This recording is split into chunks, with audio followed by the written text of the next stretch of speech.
తెలుగు దినపత్రికలోని ముఖ్య వార్తలను చూద్దాం.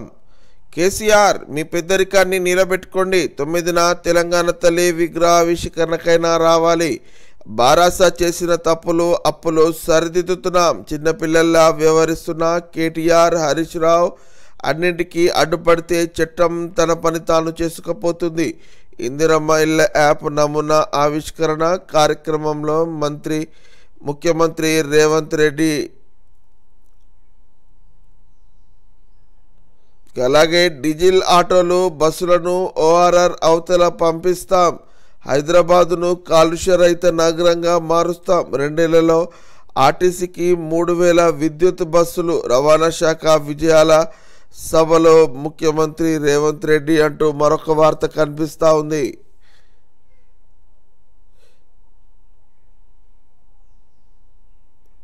రాష్ట్ర సచివాలయంలో ఈ నెల 9న తెలంగాణ తల్లి విగ్రహావిష్కరణకు ఉత్సవానికైనా కేసీఆర్ ప్రతిపక్ష నేతగా హాజరై తన పెద్దరికాన్ని నిలబెట్టుకోవాలి. ప్రభుత్వానికి తగిన సలహాలు ఇవ్వాలి. 10 ఏళ్ల కాలంలో బారాస ప్రభుత్వం చేసిన తప్పులు అప్పులు సరిదిద్ది పాలనను గాడిలో పెడుతుంటే కేటీఆర్, హరీష్ రావులు చిన్నపిల్లల్లా వ్యవహరిస్తూ అడ్డుపడుతున్నారు. కేసీఆర్ వారిని ప్రభుత్వంపైకి ఉసిగొల్పుతున్నారు అంటూ ముఖ్యమంత్రి రేవంత్ రెడ్డి ఆగ్రహం వ్యక్తం చేశారు. ఇలాగే వ్యవహరిస్తే చట్టం తన పని తాను చేసుకుపోతుంది అని హెచ్చరించారు.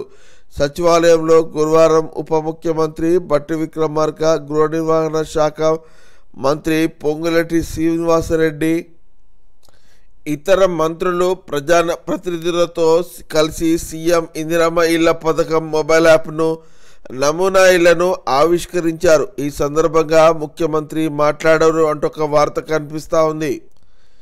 ప్రభుత్వం యొక్క మరొక ముఖ్య వార్తను చూసినట్లయితే యాంత్రీకరణ సాంకేతికతకు పెద్దపీట, డిమాండ్ ఉన్న పంటలకు ప్రోత్సాహం, చిరుధాన్యాలకు బోనస్ ఆలోచన, యాసంగిలోనూ సన్నాలకు బోనస్, సంక్రాంతి తర్వాత రైతు భరోసా. ఈనాడుతో మంత్రి తుమ్మల నాగేశ్వరరావు వ్యాఖ్యానించినట్టు ఒక వార్తను చూడవచ్చు.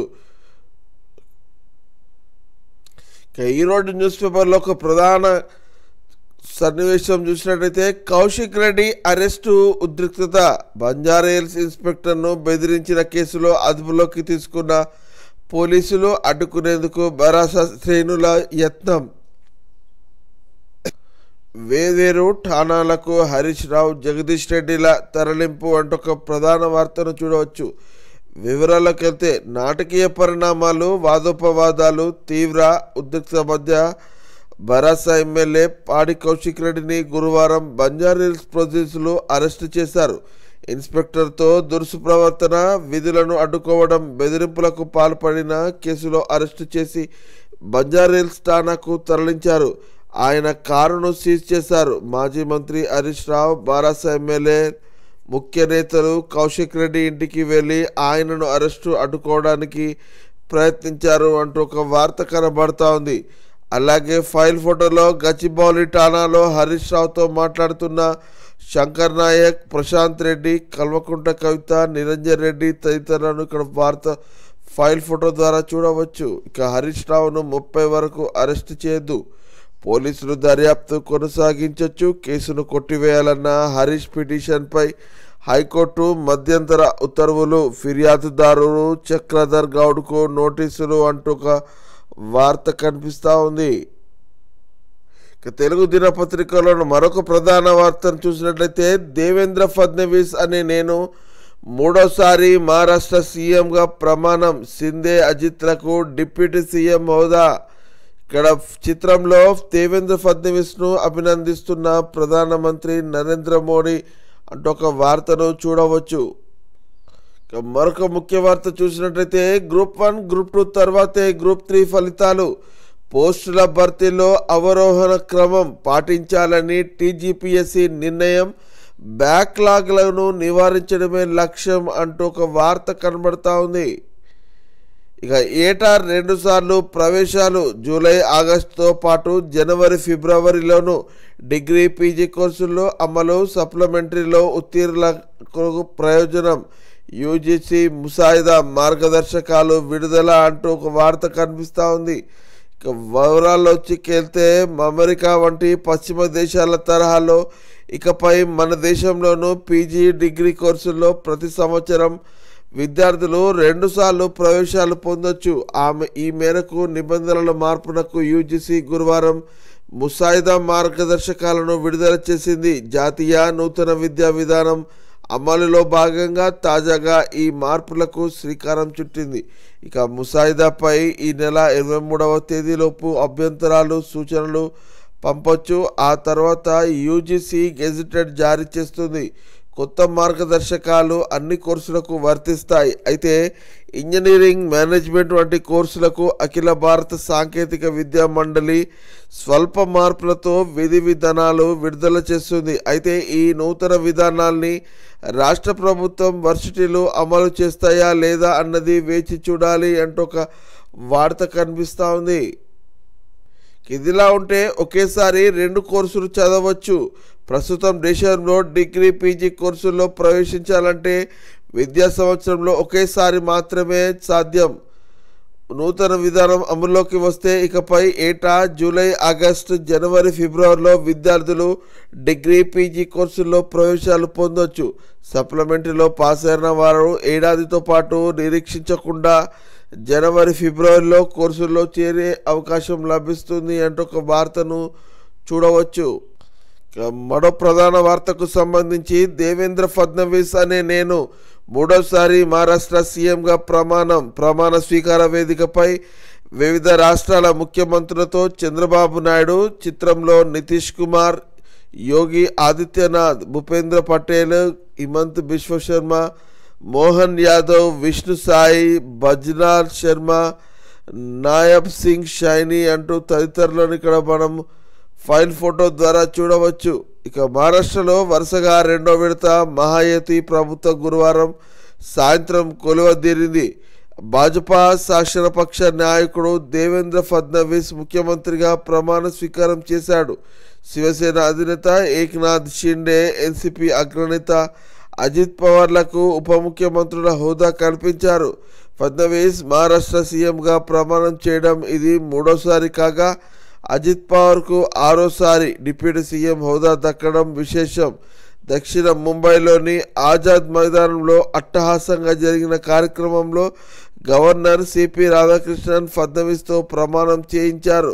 ఇక ప్రధాని మోదీ, కేంద్ర మంత్రులు అమిత్ షా, రాజ్నాథ్ సింగ్, జేపీ నడ్డా, నిర్మలా సీతారామన్, నితిన్ గడ్కరీలతో పాటు ఆంధ్రప్రదేశ్, బీహార్ సీఎంలు చంద్రబాబు నాయుడు, నితీష్ కుమార్, ఏపీ ఉప ముఖ్యమంత్రి పవన్ కళ్యాణ్ సహా ఎన్డీఏ పాలిత రాష్ట్రాల నుంచి పలువురు ముఖ్యమంత్రులు, పారిశ్రామికవేత్తలు, ముఖేష్ అంబానీ, నోయల్ టాటా, కుమార్ మంగళం బిర్లా, క్రికెట్ దిగ్గజం సచిన్ టెండూల్కర్, పలు దేశాల దౌత్యవేత్తలు, బాలీవుడ్ ప్రముఖులు, వేల సంఖ్యలో మహాయుతి మద్దతుదారులు హాజరయ్యారు అంటూ ఒక వార్త కనిపిస్తూ ఉంది. మరొక వార్తను చూసినట్లయితే డీజిల్ ఆటోలు, బస్సులను ఓఆర్ఆర్ అవతలకు పంపిస్తాం, ఆటో కార్మికులకు కొత్త పథకం తెస్తాం. రవాణా శాఖ విజయాల సభలో ముఖ్యమంత్రి రేవంత్ రెడ్డి అంటూ ఒక వార్త కనబడతా ఉంది. ఢిల్లీకి వెళితే కాలుష్యం కారణంగా తన ఆరోగ్యం దెబ్బతింటోందని కేంద్ర మంత్రి నితిన్ గడ్కరీ మొన్న స్పష్టంగా చెప్పారు. తొందరలోనే ఢిల్లీ బంద్ పెట్టి అక్కడ వారు ఇతర ప్రాంతాలకు వెళ్ళే పరిస్థితి ఉంది. ఇతర నగరాల్లోనూ వరదలప్పుడు పడవలపై ప్రయాణించాల్సి వస్తుంది. వాటితో పోలిస్తే కాస్తో కూస్తో బాగున్న హైదరాబాద్లోనూ కాలుష్యం వేగంగా పెరుగుతోందంటూ మన నగరాన్ని కాపాడుకోవాలి. హైదరాబాద్లో డీజిల్ ఆటోలు, బస్సులను బంద్ పెడతాం అని ముఖ్యమంత్రి రేవంత్ రెడ్డి ప్రకటించారు. రవాణా శాఖ విజయాలపై హైదరాబాద్ ఎన్టీఆర్ మార్గ్లోని హెచ్ఎండిఏ మైదానంలో గురువారం సభ నిర్వహించారు. ముఖ్య అతిథిగా హాజరైన సీఎం తొలుత ఆర్టీసీ, రవాణా శాఖల స్టాళ్లను పరీక్షించారు. విద్యుత్ ఆటో ఎక్కారు. రవాణా శాఖ లోగోను ఆవిష్కరించారు. ఆర్టీసీలో కారుణ్య నియామకాల్లో భాగంగా 5గురికి నియామక పత్రాలను అందించారు. అనంతరం మాట్లాడుతూ హైదరాబాద్ను కాలుష్య రహితంగా మార్చడానికి విధి విధానాలను రూపొందించాలి. ఆటో కార్మికులు విద్యుత్ ఆటోలను కొనుక్కోవడానికి అమలు చేయాల్సిన పథకాలపై ప్రణాళిక తయారు చేయాలి అని రవాణా మంత్రి పొన్నం ప్రభాకర్ను ఆదేశించారు అంటూ ఒక వార్త కనబడతా ఉంది. ఇక వెలుగు దినపత్రికలోని ప్రధాన వార్తలను చూసినట్లయితే అల్లు అర్జున్పై కేసు, తొక్కిసలాట, మహిళా మృతి ఘటనలో A2గా నమోదు, A1గా సంధ్యా టాకీస్ యాజమాన్యం, థియేటర్ల మేనేజ్మెంట్ నిర్లక్ష్యం వల్లే ప్రమాదం, పుష్ప 2 షోకు అల్లు అర్జున్ వస్తున్నట్లు వాళ్ళు చెప్పలే, సెక్యూరిటీ మేనేజర్ పైన కేసు నమోదు చేశామంటున్న డీసీపీ, బెనిఫిట్ షో వద్దంటూ విద్యార్థి సంఘాల నిరసనలు, మృతురాలు రేవతి ఫ్యామిలీని ఆదుకోవాలి అని డిమాండ్, రేవతి కొడుకు శ్రీతేజ్ పరిస్థితి విషమము, 72 గంటలు గడిస్తే తప్ప ఏం చెప్పలేమన్న డాక్టర్లు అంటూ ఒక వార్త కనిపిస్తూ ఉంది. ఇక ఈరోజు మరో ప్రధాన వార్తను చూసినట్లయితే కేసీఆర్ పెద్దరికం నిలుపుకో, ప్రతిపక్ష నేతగా అసెంబ్లీకి వచ్చి సలహాలు ఇవ్వు, తప్పులుంటే ప్రశ్నించు, అందరం కలిసి మంచి సాంప్రదాయం నెలకొల్పుదాం అంటున్న సీఎం రేవంత్ రెడ్డి. ఇక ప్రజాస్వామ్యంలో ప్రజా తీర్పును ఎవరైనా గౌరవించాల్సిందే, రాష్ట్ర ప్రయోజనాలను కాపాడేందుకు కలిసి పనిచేద్దాం, తెలవక చిల్లర పనులు చేస్తున్న కేటీఆర్ హరీష్ను కూర్చోబెట్టి బుద్ధి చెప్పండి, ఈ నెల 9న తెలంగాణ తల్లి విగ్రహావిష్కరణకు మిమ్మలను ఆహ్వానిస్తున్నాం, భేషజాలకు పోకుండా కార్యక్రమాలకు రావాలని కేసీఆర్కు సూచన, ఇందిరమ్మ ఇండ్ల లబ్ధిదారుల ఎంపిక కోసం ఈ యాప్ ప్రారంభం, నియోజకవర్గానికి 3,500 చొప్పున ఏడాదికి 4.5 లక్షల ఇండ్లు అంటూ ఒక వార్తను చూడవచ్చు. మమ్మల్ని చూడటం నామోషి అనిపిస్తే స్వేచ్ఛగా పని చేసుకొనివ్వండి, మీ మనసులో బాధ దుఃఖం ఏమైనా ఉంటే పక్కన పెట్టండి, ప్రజాస్వామ్యంలో ప్రజా తీర్పే గొప్పది, నిజామంతటి రాజు సాయుధ పోరాటానికి తలొగ్గి హైదరాబాద్ రాజ్యాన్ని భారత యూనియన్లో విలీనం చేసిండు కదా, అట్లనే ప్రజలిచ్చిన తీర్పును గౌరవించాలి, మరోసారి చెప్తున్నా, ఈ ప్రభుత్వం ప్రతిపక్ష నాయకులుగా మిమ్మల్ని గౌరవిస్తుంది, మీరు మీ బాధ్యతలు నెరవేర్చండి, మమ్మల్ని కుర్చీలో చూడటం నామోషిగా అనిపిస్తే మీరు ఫీల్ అయితే కొంతకాలం స్వేచ్ఛగా మమ్మల్ని మా పనులు చేయనివ్వండి, మీరు చేసిన తప్పులను సవరించుకుంటూ మీరు చేసిన అప్పులను కట్టుకుంటూ పరిపాలనను గాడిలో పెట్టాలనుకుంటున్నామంటూ సీఎం రేవంత్ రెడ్డి కామెంట్ చేసినట్టు ఒక వార్త కనిపిస్తూ ఉంది. ఇందిరమ్మ ఇల్లు మోడళ్లు చిత్రంలో మనం చూడవచ్చు. ముఖ్యమంత్రికి ఎంత ప్రాధాన్యం ఉంటుందో ప్రతిపక్ష నాయకుడికి కూడా అంతే ప్రాధాన్యం ఉంటుందని సీఎం రేవంత్ రెడ్డి తెలిపారు. కానీ ప్రతిపక్ష నాయకుడిగా కేసీఆర్ అసెంబ్లీకి రావడం లేదని దీన్ని ఏ విధంగా చూడాలన్నారు. ప్రతిపక్ష నాయకుడు కుర్చీ ఖాళీగా ఉండటం తెలంగాణకు మంచిది కాదు, అందుకే మీరు సభకు రండి, మీ ఆవిర్భావాన్ని మీ చతురతను ఉపయోగించి పాలకపక్షాన్ని ఇరుకున పెట్టండి. కేంద్ర మంత్రిగా, రాష్ట్ర మంత్రిగా, ముఖ్యమంత్రిగా మీకు ఎంతో అనుభవం ఉంది కదా, ఆ అనుభవంతో మాకు మంచి సలహాలు ఇవ్వండి, నిర్దిష్టమైన సూచనలు చేయండి, వయసులో అనుభవంలో మీరు పెద్దవాళ్ళు, ఆ పెద్దరికాన్ని నిలబెట్టుకోండి అని కేసీఆర్కు సూచించారు అంటూ ఒక వార్త కనిపిస్తూ ఉంది. వెలుగు దినపత్రికలో మరో ప్రధాన వార్తను చూసినట్లయితే బీఆర్ఎస్ ఎమ్మెల్యేల కౌశిక్ రెడ్డి అరెస్టు, పోలీసు విధులకు ఆటంకం కలిగించారని కేసులు, ఎమ్మెల్యేలతో పాటు 20 మంది అనుచరులపైన ఎఫ్ఐఆర్, నిరసనకు దిగిన మాజీ మంత్రి హరీష్ రావు, బీఆర్ఎస్ నేతలు పోలీస్ స్టేషన్కు వెళ్ళి బీఆర్ఎస్ నేతలను కలిసిన ఎమ్మెల్సీ కవిత అంటూ ఒక వార్తను అయితే చూడవచ్చు. ఇక కౌశిక్ రెడ్డిని అదుపులోకి తీసుకుంటున్న పోలీసులను ఇక్కడ ఫైల్ ఫోటో ద్వారా చూడవచ్చు. అలాగే గచ్చిబౌలి పోలీస్ స్టేషన్లో హరీష్ రావు బీఆర్ఎస్ నేతలను అదుపులోకి తీసుకున్న ఈ ఫోటోను కూడా మనం ఇక్కడ ఫైల్ ఫోటో ద్వారా చూడవచ్చు. ఇక బీఆర్ఎస్ నేత హుజూర్బాద్ ఎమ్మెల్యే పాడి కౌశిక్ రెడ్డిని పోలీసులు అరెస్ట్ చేశారు. బుధవారం బంజారాహిల్స్ పోలీస్ స్టేషన్కు వచ్చిన పౌడి కౌశిక్ రెడ్డి ఆయన అనుచరులను తన విధులకు ఆటంకం కలిగించారని సిఐ రాఘవేంద్ర ఫిర్యాదు చేశారు. దీంతో కౌశిక్ రెడ్డితో పాటు 20 మంది అనుచరులపైన పోలీసులు ఎఫ్ఐఆర్ నమోదు చేశారు. ఈ నేపథ్యంలో గురువారం ఉదయం బంజారాహిల్స్లో పోలీసులు కొండాపూర్లోని ఎమ్మెల్యే కౌశిక్ రెడ్డి ఇంటికి చేరుకున్నారు. ఇంట్లోనే ఆయనను అరెస్టు చేసి తమ కారులోనే బంజారాహిల్స్ పోలీస్ స్టేషన్కు తరలించారు అంటూ ఒక వార్త అయితే కనబడతా ఉంది. ఇక మరొక ప్రధానమైన వార్తను చూసినట్లయితే 10 ఏళ్లలో మేము వాడుకున్నది 23% నీళ్ళే, ఏపీ వాడుకున్నది మాత్రం 76.65%. కృష్ణా ట్రిబ్యునల్ ముందు తెలంగాణ అడ్వకేట్ వాదన 2015లో జరిగిన ఒప్పందం ఒక ఏడాదికి మాత్రమే. ఇన్సైడ్ బేసిక్కే ప్రాధాన్యం ఇవ్వాలి కదా. గోదావరి నుండి డెల్టాకు ఏపీ తీసుకెళ్తున్న జలాలను ఎందుకు లెక్కల్లోకి తీసుకోలేదని ప్రశ్న. ఏపీ తరఫు సాక్షి ఏకే గోయల్ను క్రాస్ ఎగ్జామినేషన్ చేసిన అడ్వకేట్ అంటూ ఒక వార్త కనిపిస్తూ ఉన్నది. ఇక ప్రాణహితకు ప్రాణం పోస్తాం, వచ్చే ఎండాకాలంలోగా తుమ్మిడిహెట్టి వద్ద పనులు మొదలు పెడదామంటున్న ఉత్తమ్. కృష్ణా జలాల్లో 70% వాటా కోసం కొట్లాడుతున్నాం. రాయలసీమ లిఫ్ట్ ఇరిగేషన్ స్కీమ్పై వారంలో సుప్రీంకు వెళ్తాం. తక్కువ ఖర్చుతో పూర్తయ్యే పెండింగ్ ప్రాజెక్టులకు పై ఫోకస్ పెట్టినాం. కాళేశ్వరం నీరు లేకుండానే 1.5 టన్నుల వడ్లు పడినాయి. 1.78 లక్షల మంది రైతులకు సన్నోడ్లు బోనస్ 500 ఇచ్చినాం. ఏడాదిలోనే సివిల్ సప్లైలో 11,000 కోట్లు అప్పు తీర్చినామంటూ వెలుగు ఇంటర్లో మంత్రి వెల్లడించినట్టు ఒక ప్రధాన వార్తనైతే చూడవచ్చు. టాప్ నేషనల్ న్యూస్ చూసినట్టయితే మోడీ అదానీ ఏకే డ్రెస్లపై స్టిక్కర్లతో ప్రతిపక్షం ఎంపీల నిరసన. అదానీ వ్యవహారంపై జేపీసీ వేయాల్సిందేనని డిమాండ్.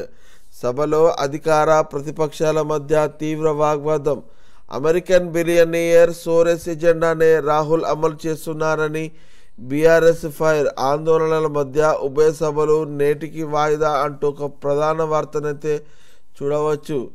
అలాగే సీఎంగా 3వసారి ఫడ్నవీస్ ప్రమాణం. మహారాష్ట్రలో కొలువుదీరిన మహాయుతి సర్కారు. డిప్యూటీ సీఎంలుగా షిండే, అజిత్ పవార్. హాజరైన ప్రధాని మోడీ, అమిత్ షా, వివిధ రాష్ట్రాల సీఎంలు. పట్టువీడి క్యాబినెట్లోకి చేరిన ఏక్నాథ్ షిండే అంటూ ఒక వార్త కనిపిస్తూ ఉంది. ఇక స్వచ్ఛమైన గాలితో బిజినెస్. ఢిల్లీ, బెంగళూరు 5 స్టార్ హోటళ్లలో సైన్ బోర్డులు. వివరాల్లోకి వెళితే ఢిల్లీలో పెరుగుతున్న గాలి కాలుష్యం వ్యాపారులకు కాసుల వర్షం కురిపిస్తూ ఉన్నది. సాధారణంగా 5 స్టార్ హోటళ్ళప్పుడు బెడ్, మద్యం వంటివి కస్టమర్ సర్వే చేస్తారు. కానీ ఢిల్లీలో కొన్ని 5 స్టార్ హోటళ్ళు ఇప్పుడు స్వచ్ఛమైన గాలిని అమ్మడం స్టార్ట్ చేశాయి. తమ హోటళ్లలో సర్వ్ చేసే లగ్జరీ వస్తువుల జాబితాల్లో గాలిని కూడా చేర్చాయి. హోటల్ ఎంట్రన్స్లో సైన్ బోర్డులు ఏర్పాట్లు చేసి మరీ కస్టమర్లను ఆకర్షించిలో పడ్డాయి. ఆ సైన్ బోర్డుల సోషల్ మీడియాలో వైరల్గా మారాయి అంటూ ఒక ప్రత్యేక వార్తా కథనాన్ని ఇక్కడ మనం ఫైల్ ఫోటో ద్వారా చూడవచ్చు. నిన్నటి ప్రధాన వార్తను చూసినట్లయితే పిఎస్ఎల్వి 59 సక్సెస్. ఇస్రో చేపట్టిన పిఎస్ఎల్వి C-59 ప్రయోగం సక్సెస్ అయింది. ఏపీలోని నెల్లూరు జిల్లా శ్రీహరికోటలో షార్ నుంచి గురువారం సాయంత్రం 4:04 వాహన నౌక నిప్పులు చెబుతూ నింగిలోకి దూసుకెళ్లింది. యూరోపియన్ స్పేస్ ఏజెన్సీకి చెందిన ప్రోబ్ 3తో పాటు మరికొన్ని ఉపగ్రహాలను నిర్ణీత కక్షలో విజయవంతంగా చేర్చింది. కేవలం 18 నిమిషాల్లోనే ప్రోబ్ 3 శాటిలైట్ను కక్షలోకి ప్రవేశపెట్టింది. ప్రోబ్ 3 శాటిలైట్ను యూరోపియన్ స్పేస్ ఏజెన్సీ తయారు చేసింది. ఇందులో 2 శాటిలైట్స్ ఉన్నాయి. వీటి బరువు 545 కిలోలు. సూర్యుడి బాహ్య వాతావరణంపై, కరోనాపై పరిశోధనలు చేయడమే లక్ష్యంగా వీటిని ప్రయోగించారు. సంపూర్ణ సూర్యగ్రహంపై ఇవి అధ్యయనం చేస్తాయి అంటూ ఒక వార్త కనబడతా ఉంది. ఇక మరిన్ని సంక్షిప్త వార్తలను చూసినట్టయితే డిగ్రీలో 2 సార్లు అడ్మిషన్లు. 3 ఏళ్ల డిగ్రీ కోర్సును 2.5 ఏళ్లలో, 2 ఏళ్ల పీజీ కోర్సును ఒకేడాదిలోనే పూర్తి చేసుకునే విధానాన్ని అమలు చేసేందుకు యూజీసీ డ్రాఫ్ట్ను రెడీ చేసింది. డిగ్రీ పీజీ కోర్సుల్లో అడ్మిషన్లు కూడా ఏటా 2 సార్లు చేపడుతున్నారు అంటూ ఒక ప్రధాన వార్తను చూడవచ్చు. ఒక షెడ్యూల్ ప్రకారమే ఎగ్జామ్స్. రాష్ట్రంలో ఉద్యోగ అర్హత పరీక్షలను ఇక నుండి షెడ్యూల్ ప్రకారమే జరుగుతాయని టీజీపీఎస్సీ చైర్మన్ బుర్రా వెంకటేశం తెలిపారు. ఇక టీజీపీఎస్సీ చైర్మన్గా గురువారం ఆయన బాధ్యతలను స్వీకరించారు అంటూ ప్రధాన వార్తను చూడవచ్చును. ఇక సెల్ ఫోన్ ఆరోగ్యానికి హానికరం. టీనేజర్స్ యువతిలో స్మార్ట్ ఫోన్ అడిక్షన్ పెరిగిపోతుందనడానికి స్పెయిన్ పబ్లిక్ హెల్త్ ఎపిడెమిక్గా గుర్తింపు. సిగరెట్ పెట్టెలపై హెచ్చరికల మాదిరిగా ఫోన్లపై కూడా స్మార్ట్ ఫోన్ ఆరోగ్యానికి హానికరం అంటూ వార్నింగ్ మెసేజ్లు ప్రింట్ చేయి ఈయనుంది అంటూ ఒక వార్త కనబడతా ఉంది. నమస్తే తెలంగాణ దినపత్రికలోని ముఖ్య వార్తలను చూద్దాం. మొదటిగా, తెలంగాణ తల్లి రూపం మార్చితే ఊరుకోము, రూపురేఖలు మార్చడాన్ని ఒప్పుకోము, విగ్రహంపై గోప్యత ఎందుకు? బీఆర్ఎస్ నేత శుభప్రత్ పటేల్ రేవంత్ చరిత్రహీనుడిగా మిగులుతావు అంటున్న సిహెచ్ ఉపేందర్. సచివాలయానికి చేరిన తెలంగాణ తల్లి విగ్రహం రూపురేఖలపై ప్రభుత్వం గప్చుప్పు. తెలంగాణ తల్లి రూపురేఖలను మార్చేందుకు ప్రయత్నిస్తున్నారన్న విమర్శల నేపథ్యంలో విగ్రహం నిలుపుకునేందుకు రేవంత్ ప్రభుత్వం చర్యలు వేగవంతం చేసింది. డిసెంబర్ 9న ఆవిష్కరించిన విగ్రహాన్ని గురువారం సెక్రటేరియట్కు తీసుకువచ్చి ముసుగులో ఉంచిన దృశ్యాన్ని ఇక్కడ వార్తాపత్రికల్లో చూడవచ్చు. మరొక ప్రధాన వార్త చూసినట్లయితే, రేపు ఆటో బంద్, రేవంత్ సర్కార్ తీరుపై ఆటో కార్మికుల ఆందోళన బాట. సంక్షేమ బోర్డు ఏర్పాటు చేసి ఆర్థికంగా ఆదుకోవాలి అంటున్న కార్మిక సంఘాల డిమాండ్ అంటూ ఒక వార్త కనిపిస్తూ ఉంది. ఇక మరొక ప్రధాన వార్త చూసినట్లయితే, కేరళలోని కొచ్చిలో గురువారం నిర్వహించిన టైకాన్ కేరళ ఎంటర్ప్రెన్యూర్ కన్వెన్షన్ కార్యక్రమంలో పురస్కారాన్ని అందుకుంటున్న తెలంగాణ ఐటీ శాఖ మాజీ మంత్రి బీఆర్ఎస్ వర్కింగ్ ప్రెసిడెంట్ కేటీఆర్ను ఇక్కడ ఫైల్ ఫోటోలో మనం చూడవచ్చు. ఇక అలాగే మరొక హెడ్లైన్ చూసినట్లయితే, అల్లు అర్జున్పై కేసు, సంధ్యా థియేటర్ వద్ద తొక్కిసలాటలో రేవతి మృతి, ఆమె భర్త ఫిర్యాదు మేరకు కేసు నమోదు. తీవ్రంగా గాయపడ్డ కుమారుడి పరిస్థితి విషమము.